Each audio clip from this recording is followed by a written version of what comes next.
Bonjour commandant. Bonjour commandant. Bonjour à tous. À l'heure où la faillite de l'État va conduire le gouvernement à l'augmentation massive des taxes, nous devons nous préparer à une explosion de la colère populaire. C'est vrai partout en Europe et c'est vrai particulièrement en France. Donc la question c'est que devons-nous faire? Un certain nombre de questions se posent et ont été posées au niveau des loges, au niveau national et même au niveau international. Et nous sommes là pour apporter un certain nombre de réponses. Nous sommes réunis aujourd'hui dans le château du ministre et dans son parc. Nous ne montrerons pas le château pour des questions de sécurité, mais nous sommes là, je suis là pour répondre à toutes les bonnes questions. Allez, c'est parti!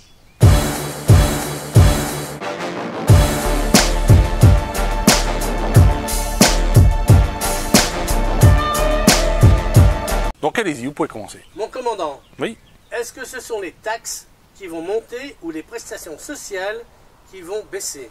Il est vrai que dans notre social-démocratie, depuis maintenant 40 ou 50 ans, tous les gouvernements socialistes, socialistes de gauche, socialistes de droite, et Dieu sait si les Raffarin, les Villepin, les Fillon, les Jean Castex ou les Édouard Philippe sont des socialistes de droite en réalité, ne savent faire qu'une chose, c'est augmenter les prestations sociales pour anesthésier l'opinion publique.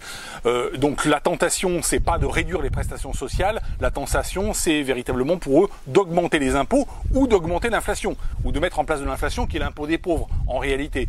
Donc c'est malheureusement la solution, ça serait effectivement de supprimer les subventions aux parasites, mais c'est pas ce qui va se passer malheureusement, c'est bien sûr l'augmentation des impôts ou l'augmentation de l'inflation. Alors l'inflation c'est fait par la Banque Centrale Européenne, que nous ne contrôlons pas, mais comme d'autres pays européens sont un petit peu dans la même situation que la nôtre, eh bien on risque d'avoir effectivement cette solution inflationniste, ou si c'est une solution strictement française, une solution d'augmentation des taxes, ce qui va provoquer une révolte. Je rappelle que la révolte des Gilets jaunes, mais comme a été la révolte de la Révolution française, c'est d'abord une révolte fiscale, les gens qui travaillent, qui se disent on en a marre de payer pour les parasites, on en a marre de payer pour la parasitocratie. Bon commandant, le gouvernement peut-il faire appel à des forces étrangères pour rétablir l'ordre?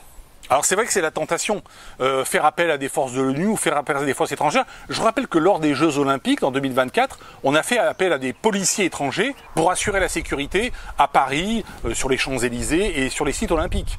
Donc la tentation effectivement, si la police française, si le gouvernement juge que la police française n'est pas suffisamment fiable à l'égard du gouvernement, de faire appel à des forces étrangères, c'est quelque chose qui est certainement envisagé au plus haut sommet de l'État, ce qui est assez inquiétant parce que ça serait presque une situation de guerre civile. Parce que si d'un côté vous avez le peuple avec une partie de la police et de la gendarmerie et en face des forces étrangères avec une autre partie peut-être de la police et de la gendarmerie, on est pratiquement dans une situation de guerre civile. Ça serait une situation particulièrement inquiétante. Mais oui, c'est envisagé au plus haut sommet de l'État. Oui. Avant de faire appel aux forces étrangères, on peut peut-être faire appel aux forces de l'armée. Oui, tout à fait, on peut faire appel aux forces de l'armée. Mais c'est vrai que l'armée n'est pas faite pour faire de l'ordre public, de la sécurité publique. L'armée, elle est faite pour vaincre une autre armée, elle n'est pas faite forcément pour faire de la police, et en tout cas pour réprimer le peuple français. Alors le danger, effectivement, en cas d'émeute et de manifestation, c'est que le gouvernement fasse appel aussi aux syndicats. Alors c'est pas une force étrangère, mais les syndicats, vous savez que leur rôle, c'est de récupérer les manifestations, c'est d'insulter le gouvernement, parce que les insultes, ça ne coûte rien, et ensuite d'éteindre la révolte. C'est ce qui s'est passé pour les Gilets jaunes. Et je rappelle que c'est ce qui se passe dans les entreprises. Quand il y a des grèves ou des mouvements sociaux dans les entreprises, les patrons ou l'État fait appel aux syndicats qui récupèrent le mouvement et qui ensuite signent un accord avec le patronat pour éteindre l'incendie. Les syndicats jouent ce rôle en France, malheureusement, de pompiers, on va dire pompiers du système.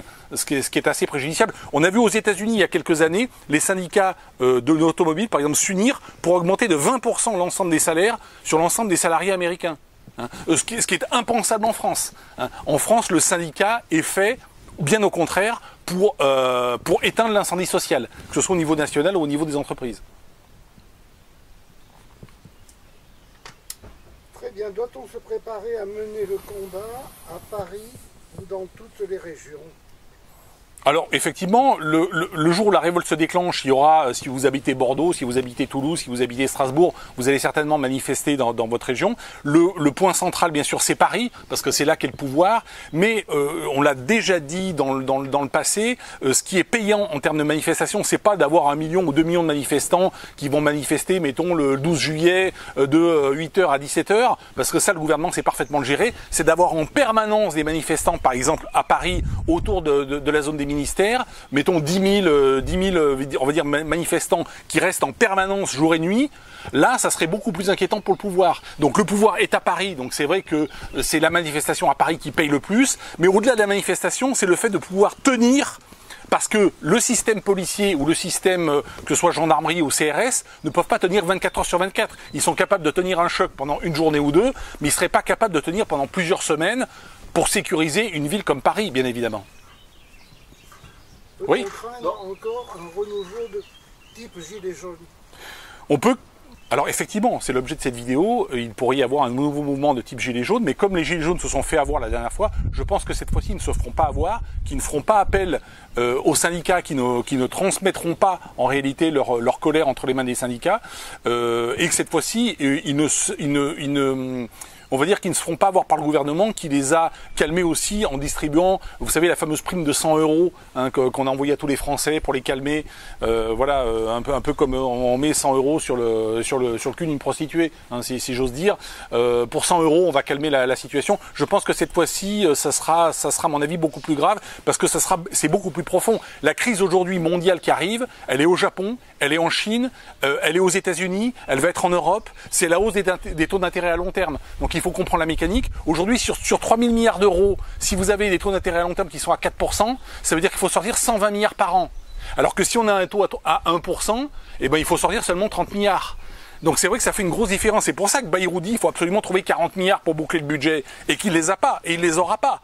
Le problème, il est là. Donc on va aller en France, mais on a le cas au Japon, on a le cas aux États-Unis, on a le cas en Chine et on a le cas en Europe, et particulièrement en France, de cette espèce de mur de la dette. Les dettes sont tellement monstrueuses que si les taux d'intérêt à long terme montent, c'est la faillite, c'est la banqueroute, donc c'est forcément l'inflation ou des impôts. Et là, c'est forcément une révolte. On est dans cette logique-là. Oui. Notre espoir n'est-elle pas l'Allemagne ? L'Allemagne est certes moins endettée que la France, mais l'Allemagne, à elle toute seule, ne peut pas sauver la France de la faillite et va pas sauver les autres pays européens de la faillite. Donc malheureusement, effectivement, l'Allemagne a des excédents budgétaires ou des excédents commerciaux. Certes, 600 milliards d'excédents budgétaires commerciaux l'année dernière, contre 100 milliards seulement pour la Chine. Donc il faut savoir que l'Allemagne, c'est 6 fois la Chine en termes d'excédents commerciaux, mais ça n'est pas suffisant, bien évidemment, pour sauver la situation budgétaire en France et en Italie et dans d'autres pays. Oui. Est-ce qu'on peut revoir le libre-échange ? Parce que économiquement, l'Europe n'est pas solidaire.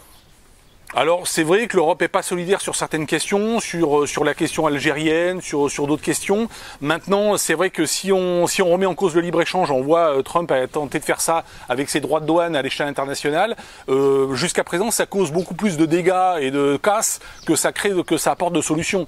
Donc il n'y a pas de solution. La seule solution il n'y a pas de solution de facilité. La solution fondamentale, c'est de couper les vivres aux parasites. Parasites du capitalisme de connivence, parasites associatifs, parasites syndicaux, parasites médiatiques et parasites migrants. Ça, c'est la solution. Couper les accords commerciaux qu'on a mis en place en Europe. L'économie française est très dépendante de nos voisins européens. Eux-mêmes, ils sont très dépendants de nous. Et ça causerait plus de dégâts que ça n'apporterait de solution. D'autres questions ? Commandant, comment peut-on faire tomber Paris ? Alors, pour faire tomber Paris fondamentalement, d'un point de vue technique, c'est de couper le courant. C'est de couper l'électricité. C'est vrai que les mouvements aujourd'hui anarchistes ou révolutionnaires s'y préparent. Alors l'État aussi se prépare à répondre par rapport à ça. Mais c'est vrai que pour faire tomber une ville, fondamentalement, vous coupez l'électricité, la population est obligée de quitter la ville. Il n'y a plus d'alimentation en gaz, il n'y a plus rien qui fonctionne. Donc là, fondamentalement, pour faire tomber une ville, c'est le cas de Paris, c'est le cas de n'importe quelle ville, c'est de couper le courant. Techniquement, c'est ça la solution. Mon commandant, l'islam peut-il profiter du chaos pour prendre le pouvoir par la force?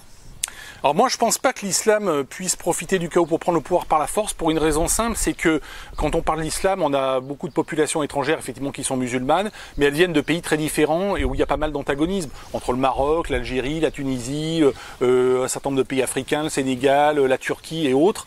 Donc il n'y a pas de front, on va dire islamiste homogène, on va dire, pour prendre le pouvoir par la force.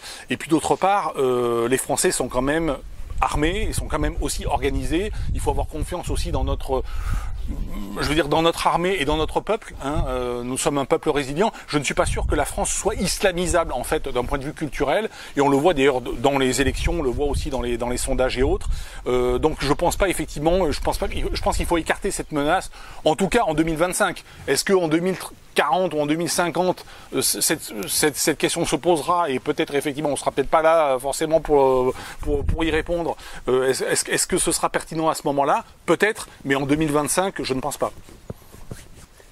Alors, je réponds à la question si vous l'avez pas entendu parce que la personne est loin du micro. La police va-t-elle se battre pour protéger Macron? C'est toute la question. C'est une question fondamentale. Le jour où la police met crosse en l'air et dit au gouvernement ben, on ne te défendra pas, ce qui s'était passé pour Ceausescu en 89, effectivement, quand la Securitate a dit à Ceausescu et à sa femme Elena, eh ben, on ne te protégera plus, eh bien, ils sont montés dans un hélicoptère et direction la frontière, sauf qu'ils sont jamais arrivés à la frontière et que l'hélicoptère s'est posé et qu'ils ont été fusillés. Je rappelle qu'à l'époque des Gilets jaunes, Emmanuel Macron avait envisagé de faire venir un hélicoptère à l'Elysée pour l'exfiltrer.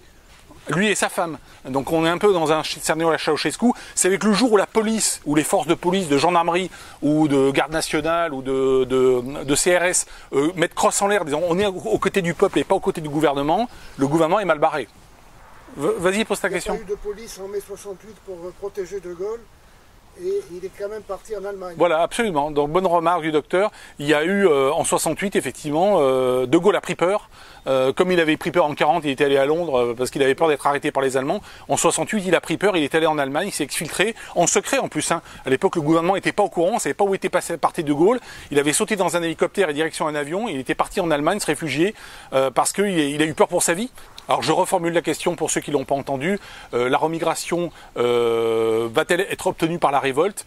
Alors il faut savoir, la remigration, on parle de la double remigration, c'est-à-dire les Français qui ont fui l'enfer fiscal et qui ont fui l'enfer réglementaire français pour aller en Angleterre, pour aller aux États-Unis. Est-ce qu'ils vont revenir suite à une révolte? Et naturellement les parasites planétaires, est-ce qu'ils vont fuir la France suite à la révolte? C'est pas suite à la révolte, c'est suite aux conséquences de la révolte qui sera la sortie de l'enfer réglementaire, la sortie de l'enfer fiscal et la sortie des subventions aux parasites. C'est ça qui provoquera la remigration. C'est pas la révolte en tant que telle. Voilà, je pense qu'on a fait à peu près le tour de toutes les questions. Merci à toutes et à tous et à bientôt pour une nouvelle vidéo. Mon commandant. Merci. Merci.